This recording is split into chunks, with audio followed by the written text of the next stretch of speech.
Hello, everyone. Welcome to Stroke Talks. Today, I have a special guest joining me, and this is a fellow military spouse, Miss Paige Overcash. Hey, Paige. Oh, is Paige frozen? I think Paige is frozen. Can you hear me? Hi. Yeah, of course. My internet froze like right when you introduced. Oh, you know what, girl? We working on the same internet. So I But know, oh, I yeah. know. So, folks, Paige is here in Bahrain with me. Yo, I was so. Let me tell this story about Miss Paige before we get into her stroke story. I remember when I first posted on the family page coming to Bahrain. I was asking, I don't know what I asked, and Paige responded. And then somehow, I don't know how we got on the subject of stroke.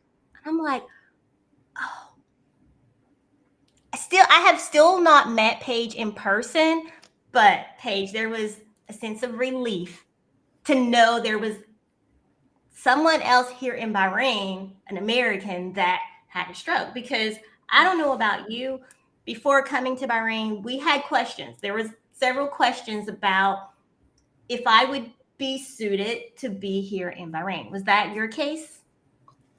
Um, Truthfully, it wasn't my case because my situation is not anything to be reoccurring because I did have my stroke because of my pregnancy situation, and I'm not having any more children, so it was not an issue for me coming here. Yes, but I think I had talked to you because you had mentioned something about medical, and I had replied to you about the medical here on the island. Yeah, I probably did ask, like, hey, what's medical like there?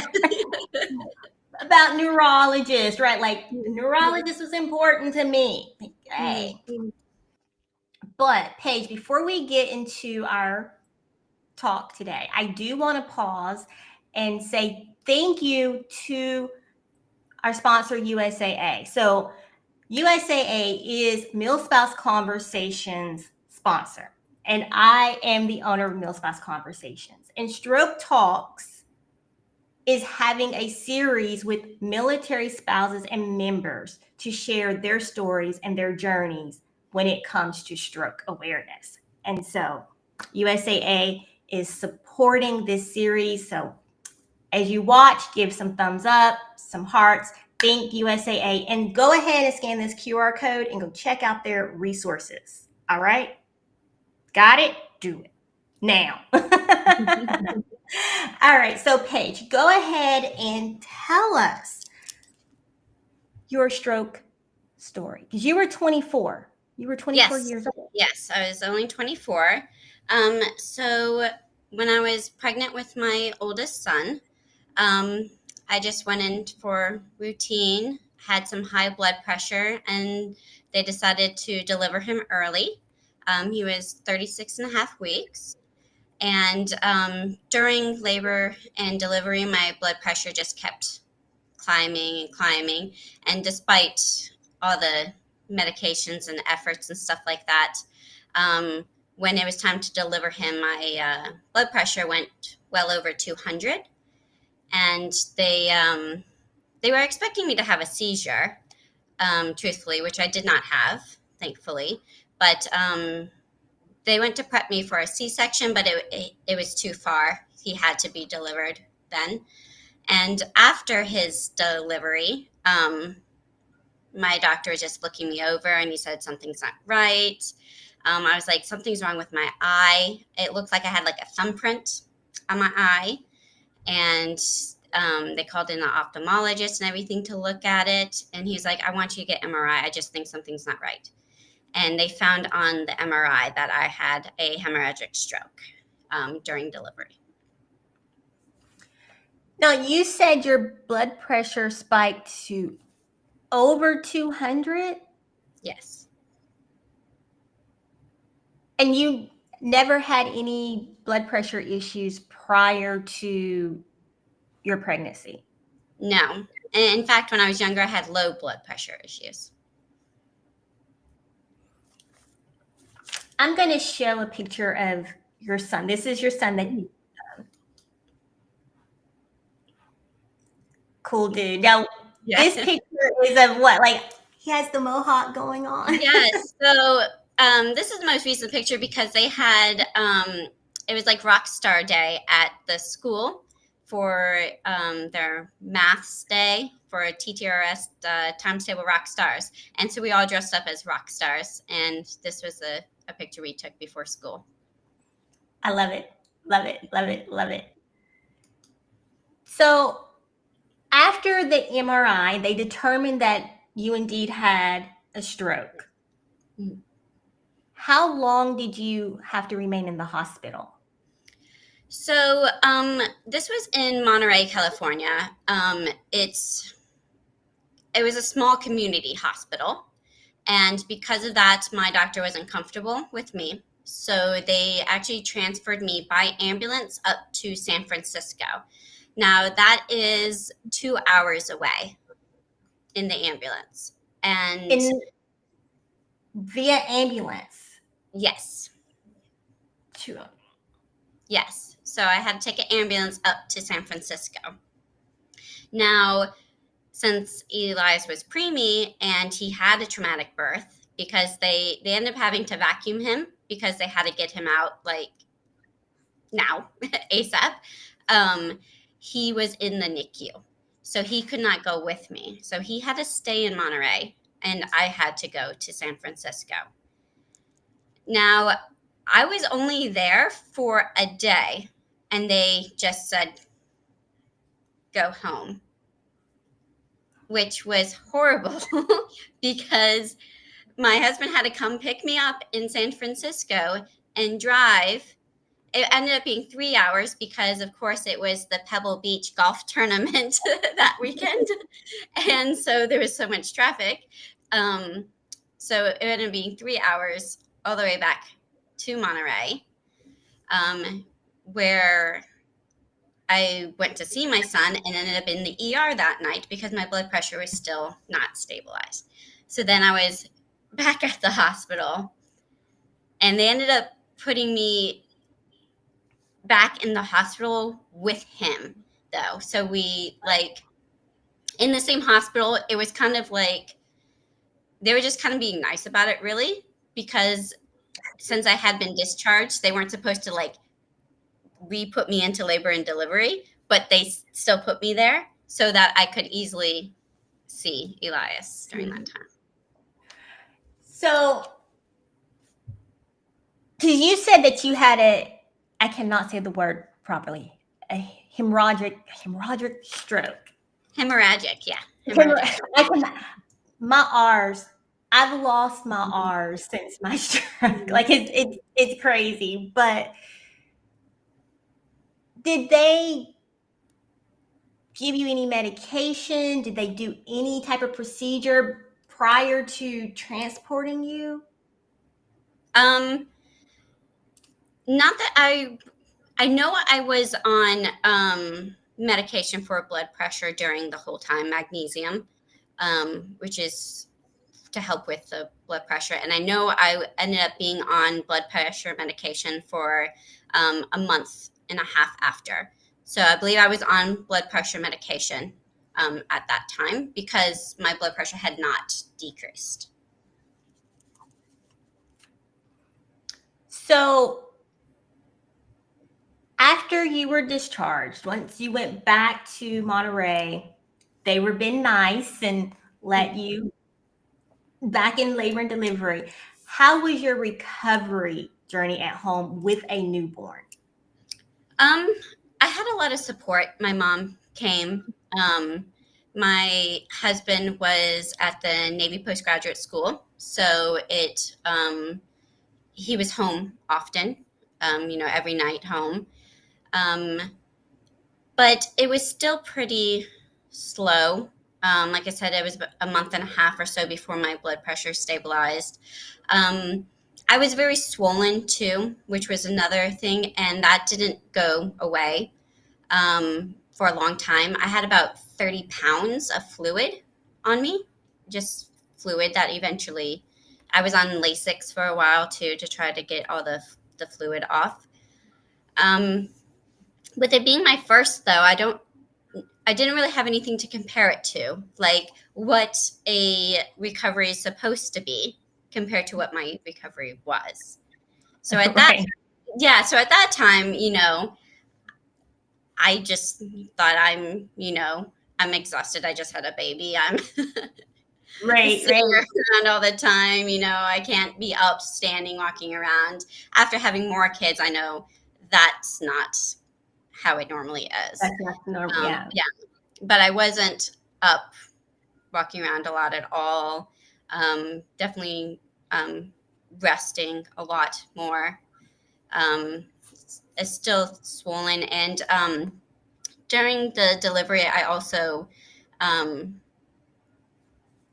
don't know, it's like my cornea kind of came up a bit, and so it looked like I had a thumbprint in my vision. And so I had to see a few eye doctors for that, but thankfully that healed on its own. That didn't take too long to heal. I'd say maybe a month for it to completely heal. And it my vision is still not as good, but I had previously had LASIK, and so my vision has decreased since then anyways. So it's not horrible, but it didn't go back to the 2015 it was. Now, did you have to go through any type of therapy, speech therapy, physical therapy, or occupational I therapy? didn't. I was very, very lucky with the stroke that I healed quite quickly, and I didn't have too many lasting effects of it. For the stroke itself, I would probably just say it was more confusion of just that time afterwards. The probably about the month or so that it took to recover of that. But I didn't lose speech or any motor skills or anything of that nature. And I think that's why it's kind of hard to, I don't know, to think about actually having a stroke, because I didn't go through a lot of those things that other people that have strokes did go through. I don't know if it was because of the type of stroke I had, or I was just young or lucky. But by my second MRI in May, so I had my son February 10th, and in May I had a second MRI, and it showed nothing in the MRI, completely healed. No signs of stroke at Signs of all. it. Yes. So February, and then you said in May, In no, May. no signs at all. No signs. And I think that's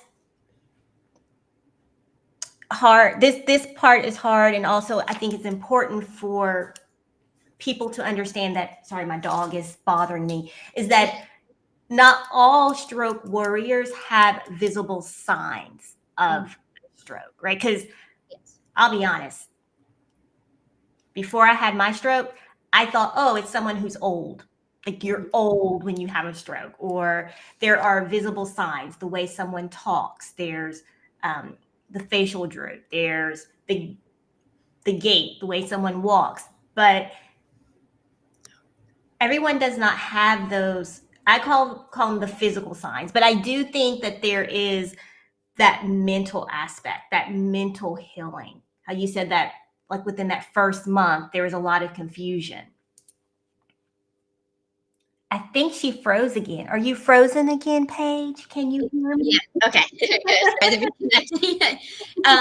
You're right. Yes. The same thing. So, my husband and I actually went to an Oakland A's game, probably when my son was about 5, 6 months old, and they had it was actually a thing to honor stroke victims at that game, surprisingly. it was a coincidence. And they said, everybody who's a stroke, victim, stand up, stroke survivor and everything. And my husband's like, what are you doing? I was like, I had a stroke. And he's like, what? And I was like, yeah, it didn't click really for him because I didn't have a lot of those, overwhelming symptoms that a lot of the older individuals have when they have strokes. Yes. And when you were talking about your recovery, I do think, age plays a part. You were at the hospital. So the doctors they noticed that something was wrong, right? Because you hear the acronyms be fast. And I think of, the balance, the eyes, the face, the arms, speech. But that time is of the essence. Yeah. If you think someone is having a stroke, or if you think you're having a stroke yourself, like, it's so important to seek help immediately. Yes. And I actually didn't want the MRI. I'm extremely claustrophobic, and getting neurological MRIs is the worst thing for someone who's claustrophobic. Because I'm sure you have to put the whole cage over your head that's like right there in front of you and everything, and in the tube. And I had a panic attack when they tried doing it. And I mean, with everything that just went on and stuff, and then they were trying to stick me in this tube, it wasn't happening. And my doctor was like, no, you are going to have an MRI. They're like, we are knocking you out and you're getting in the MRI machine. So there was a nurse there with Valium and just shut me up. It's like, you're going in. Wait a minute. They're like, we're putting you in that machine. We are going to check you. But that's good. That is so, I'm so happy they did, because you could have been, oh no, I'm fine. And not be fine. Now, let me ask you this. Because you had 3 more children after your first son. Yes. How was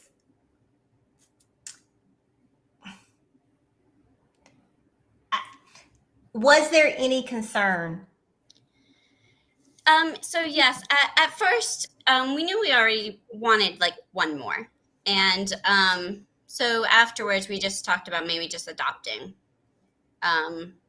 another child, And then after talking to my OB, is like, oh, it's not going to happen again. This kind of thing is normally just a very first child type of situation. We're like, okay. So when my oldest was a year, we're like, okay, we'll think about, having another one. Well, that happened very quickly. And when I went to that appointment, told them my history, they're like, that's not just a first pregnancy thing. This can happen again. And they're like, you're now high risk. I was like, but they told me it was a first pregnancy thing, And so I ended up having preeclampsia actually with my second son. But that situation was completely different and was very smooth without the complications. And so after that, I don't know, I was stupid probably. And I had 2 boys and we're like, we really want a girl. So let's just try one more time for a girl. Absolutely. Yeah. She was perfect. Nothing with her at all. She decided when she wanted to come, went into labor and everything. So absolutely nothing with her. The 4th one was an accident. Unsure how that happened, but well, Paige, I mean, I think we know how that happened. I mean, yes, but she was not. The last one wasn't planned, but also she was perfectly like the pregnancy with her. Nothing with blood pressure with her. I had other issues with her, gestational diabetes and stuff, which if you guys didn't know, the older you are when you have children, the more likely you are to have gestational diabetes. And the more kids you have, I guess, is also more likely, which I didn't know either. Yeah, so Really? they I didn't told know me, that. yeah, so they told me too. They're like, no, this is your fourth one. You're older now. I mean, I wasn't even that old. I was 30. But so I had to go straight to the 3 hour, not even that 1 hour. And I ended up with gestational diabetes with her. I learned something new. I'm not planning on having any more kids. The shop is closed over here. Yeah. I'm old. I'm old, but I didn't know that. Hey, ladies, y'all hear that? You just got a lesson on gestational diabetes. Mhm. There's a lot of things that you don't realize before having kids, and even with each child, learn something new, each time. And that's also like, when I was pregnant for the very first time, this never crossed my mind that something like this would happen during pregnancy. Yeah. You don't hear about it. You don't. Yeah, during this day and age. And when I told people that were around me that were pregnant and stuff, they were like, oh, why are you freaking me out? And I was like, it's not to freak you out. It's just so you're aware of things that could happen. And so you kind of can be prepared if it does. Yes. I wasn't prepared. I had no clue what was going on. If I would have known what was going to happen, I would have had other things, in mind set up, a whole different birth plan set up. Yeah. And, again, like when you hear stroke, you don't think of someone young. You're not thinking, oh, someone in their 20s. And you're not thinking about it during childbirth because, as you said, people aren't talking about it. Mm-hmm. Like, even to this day, I don't hear a lot of people talking about stroke, which is why I'm like, hey, I want to start Stroke Talks and share not only my story, but fellow stroke warriors' stories, because we all have a different story and a different journey. Yeah. Stroke doesn't affect everyone the same way. And everyone's journey is different. Their recovery journey, their just because, I think back, like when people are like, oh, you recovered. I felt, oh, okay, yeah, I recovered because I'm up, I'm talking, but didn't think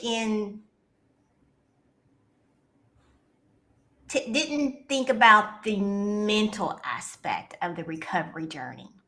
Mm-hmm. Which I think, and you can tell me if you agree or disagree, I think that is one of the most important pieces, is that mental piece of it, because the physical, you can see it. Mm-hmm. The occupational part, but that mental piece, your family and friends, they don't see what's going on with you behind the scenes, the day in and day out worries and concerns. Even when you're not thinking about you having a stroke, it still creeps in your mind. Yeah.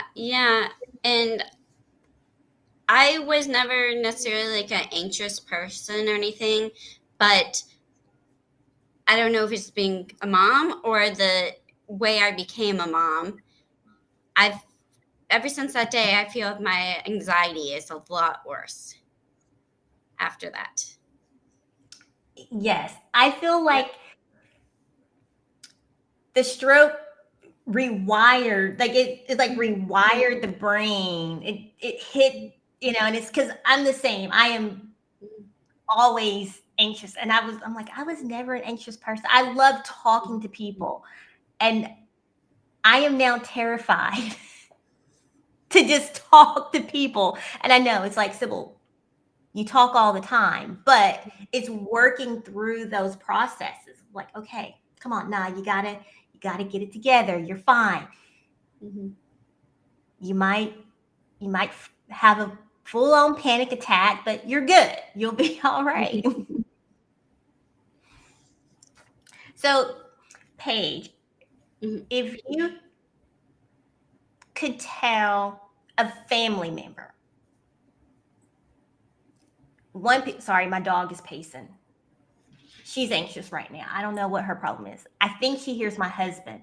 So, I think he just came home from work, so she wants to go greet him. But if you could tell a family member or a caregiver one piece of advice when it comes to supporting their loved one who's had a stroke, what would it be? I would say more understanding, because I felt that there wasn't that big of a level. Like I had mentioned, like my husband's like, what are you doing? It wasn't that big of a deal type of thing, but it was. And just making that acknowledgement that it was a bigger deal and support them in that way, that would have been more beneficial to me, I feel, in that mental aspect of it.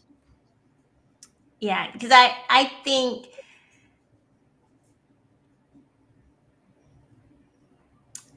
I'm gonna say, like, with my family on that aspect of it, they're like, "Oh, you're fine. Come on, you got this. You're doing great."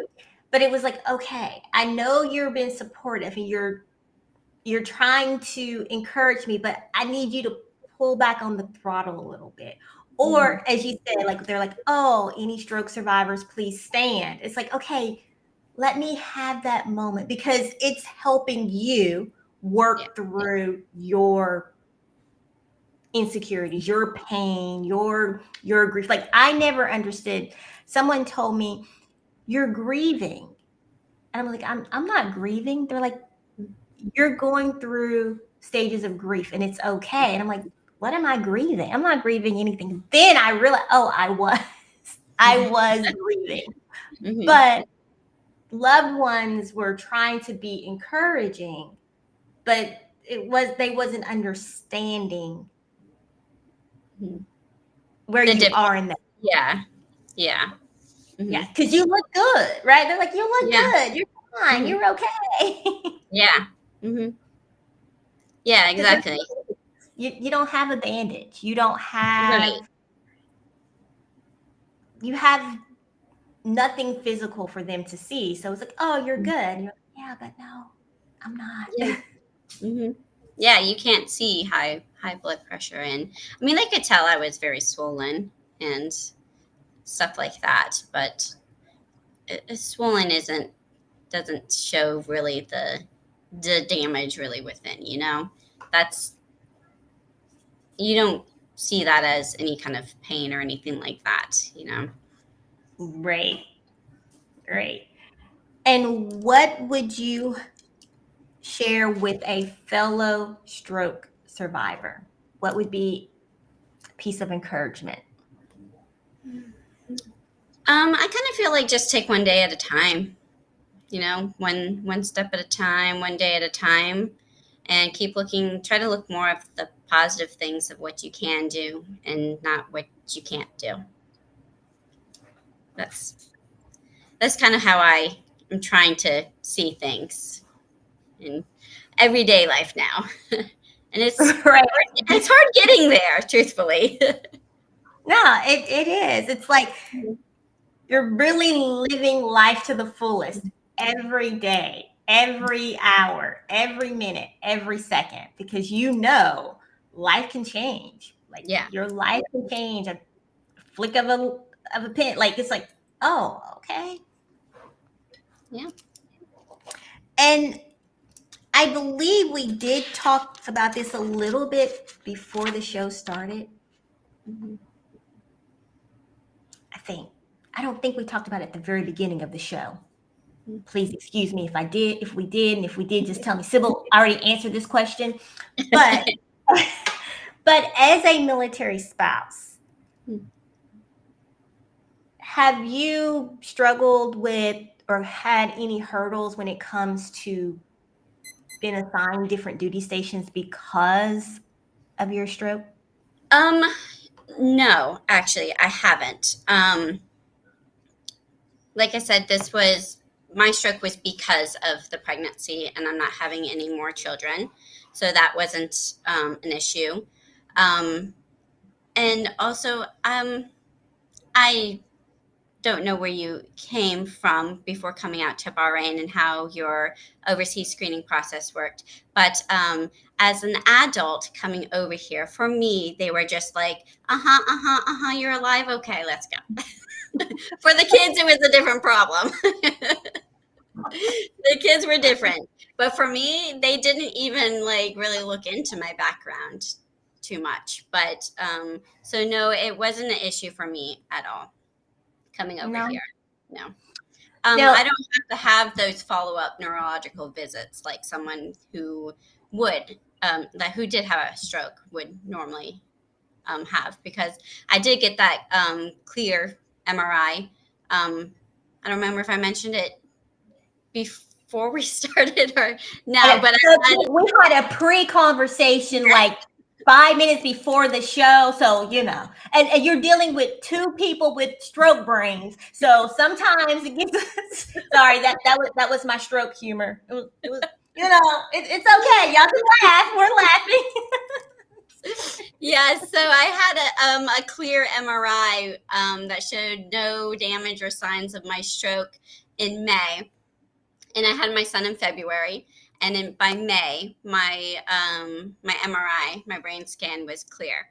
So I haven't had to have any neurological follow-ups from that. So that wasn't a hindrance of me moving out here to Bahrain. Okay. And the reason I asked was because that is something that I have been asked often. Hold on. Let me let my dog out because she is getting on my nerves. Sorry. Go.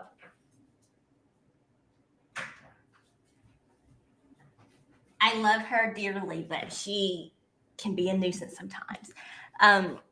So for us, I had my stroke in 2021, and we were stationed in DC, and then we did transfer to San Diego. And so when we were coming here, the question, it wasn't really a concern. It was more of a question with the detailers, like, hey, we see your wife had a stroke in 2021.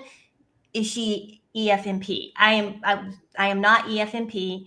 And my follow-ups are the neurologist for MRIs and ultrasound for my stent that's here.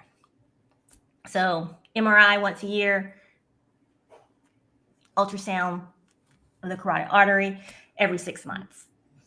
So they can do that here in Bahrain. Yeah. But I've had people ask me like, oh, it's more of people asking me why I talk about it, and if I'm afraid of talking about it because of hindering my husband's career. And I'm like, no. Like, my stroke was not due to health. It was a rare cause. I have the stent. As long as the stent holds, as the surgeon told me, as long as your stent holds, you're good. But I'm like, hey, I'm like, but what? How will I know if there's a problem? Like, hello. Yeah, that's what I would be always the wording of that, right? Right. Like, wait a minute, but I'm actually really surprised that they didn't make you enroll in EFMP coming out here. Because, like, they made me enroll my son in EFMP to come out here for speech therapy. So I find it, yeah. Well, but you know what? Yeah, so I find it. Interestingly enough, they had my middle daughter, we had to enroll her in EFMP for speech going to Japan. Okay. But it was they had a speech pathologist at the school. Yep. And I'm like, she was in kindergarten, first grade. She was in first grade. Yeah, that was my son. Yeah. Yeah, they wouldn't approve his screening until he was enrolled in EFMP. Interesting. Mm-hmm. Yeah, because coming here, my screening, they just went through. Okay, you're good. The likelihood of you having a second stroke is slim. You know, Mm-hmm. You also did the overseas screening in San Diego, like me. yes, yes, I did because it happened in DC, so all my care started in Northern Virginia, and Mm-hmm. I remember because my husband was actually leaving 2 weeks after my stroke because we were at his farewell party. I was like, dang, I'm sorry, dude. I had to take the spotlight of the party. My bad. My bad. Again, it's not funny, but it's funny because it's my Mm-hmm. story. You get it, Paige, right? Mm-hmm. You understand. You Yeah. understand. Mm-hmm. And so we did postpone. We delayed our PCS. He delayed his PCS, and then we delayed the entire family's PCS to San Diego. And I wanted to go because we did have the option of staying back in DC, but I wanted to go because I wanted things to be as normal as possible. I was like, no, let's just move. I couldn't drive. Now, were you prohibited from driving at all? Did you have any? Yes, I think I was actually for a good while. I wasn't going anywhere though. I had a You had a newborn. newborn because I was going to ask you how that felt, right? Because driving is your independence.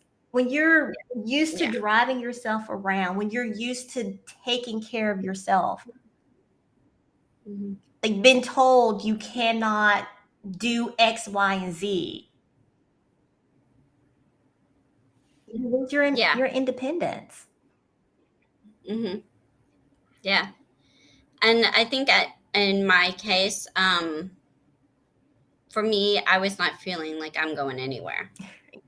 So I wasn't Right. driving anywhere. But also for a while I couldn't see out of one eye too. Yeah, because you So had the I definitely yeah. Yeah, I definitely wasn't driving anywhere. now your stroke was left side, right side. Um, I don't even remember, truthfully. Girl, we need to pull up these I, medical records and see. I know. I'm thinking it's the left side. I think it was the left side. Yes, the left side. And then my left eye. He said like a thumbprint. Now, see, I'm Mm-hmm. gonna tell you something, Paige. You just confirmed something else for me because I have been I told all my doctors and I've been telling my husband, I'm like, I have this, there's like a smudge always on my left eye. And it happened after my stroke. And they're like, oh, no, it's your imagination. I'm like, no, it's not. Like, there is this, and my vision in my left Mm-hmm. eye is a little wonky. Yeah, that's what it looked like. It was like a smudge. Yeah. Yeah, in my left eye, but it looked like this. It was large, like the size of a Yeah. It's thumbprint just for like, me. it's like Yeah. there's something Mm-hmm. Yes. there. All right, Miss Page. So, do you have any final words for our viewers? Because, girl, it is almost bedtime for us. Yes. I'm surprised I can't even hear my voice, but I want mom to read to me. You're like, come on, mom, read me a story. um, no, I just want those to kind of be aware, the younger females that are planning to, have children or are pregnant, just keep this stuff in mind when you're making and make a birth plan, and keep these in mind of what you would do in this situation if this did happen to you. Um, just be aware of it. No one's trying to scare you. They're just trying to make you be prepared. Like I just want people to be prepared and knowledgeable about what they're getting into. Childbirth isn't always, a blissful situation. And you need to know all outcomes, really. And just think of that, when you're going into it. Yes. And do you want to tell the viewers the signs of a stroke, what to look for in a stroke? So for me, the big sign was that thumbprint, right? That I had. And truthfully, I was completely I think I was pretty out of it the whole entire time. I don't remember too much of the whole birth situation because of my blood pressure and stuff like that. Everything was quite cloudy. So for me, it was, and I was kind of in disbelief also of what was kind of going on when even the doctor said, he thought I had a stroke. It was kind of just like kind of a disbelief for me because everything was just kind of foggy. Like the whole situation I feel was foggy to me. Yeah. And maybe mine was different too because it was due to high blood pressure of that fog compared to a ischemic stroke, which you had, correct? Which like a blood clot or a blockage compared to mine was a blood vessel broke. Yes. So I think they're gonna be different. I don't. Probably. Yeah. Mm-hmm. There's some different. Look, I have, I don't know because I will tell you there's like for me I remember talking having a good time and then there's I don't know anything that happened until I woke up in the hospital with two. Okay, So there's so yeah, yours is probably pretty similar too, like that just whole fog situation of what was going there's like on. a period of Yeah. time that I cannot recall. I recall based on what people told me. And I'm going to go visit the place that I had the stroke. I'm gonna go. Yeah. I'm gonna go and I'm gonna sit down and order a hot dog. Okay, I'm here. I'm good. I can do this. But yeah, but no, I do think it's important to know the signs. If you feel cloudy, if you feel off, and even knowing the signs, the symptoms, if you're out and you see someone else, right? If you see someone and you think, oh, are they drunk? They're behaving weird or they pass out, go check on them. They could have a stroke. Look for the facial droop. Is there a facial droop? Can they lift their arm, their leg? Can they hold it straight? Is it off balance, floating? I know that was the thing, like floating. Ask them to stick out their tongue. Can they stick out their tongue, move it left to right? Their speech. Did you have to, you said you didn't do any speech therapy, but while you was in the hospital, did they do any? No, I don't remember having any issues actually with speech. Not that I remember having any issues. Because you, Well, like I you said, were everything was quite you were a foggy. little funny. A little funny. Yes. And that fog, and that fog, it's still to this day. I tell people that I walk around just kind of foggy all the time. Things are just a little, there's a disconnect. There's a disconnect. Do you feel that? Like Yes. Yes. The brain fog. Yes. But it's more than brain fog. It's a constant just jumble of hot mess going on. I tell people I wake up, and the best way I can explain it is I wake up feeling like I'm buzzed. That's the start of my day. Okay. Thankfully, I'm not like, I don't feel like that. Oh, well, thank you, Paige. Sometimes, thank you. No. no, but like I have, and truthfully, I don't know if this has anything to do with my stroke or my autoimmune issues, but I have a fibromyalgia and an unknown autoimmune issue. That sometimes I have woken up where my balance is completely off and I feel like I'm walking sideways. And I have to like kind of brace myself on the wall. And that's happened. I had Guillain-Barré a year before. Yeah, so 2013, I had Guillain-Barré.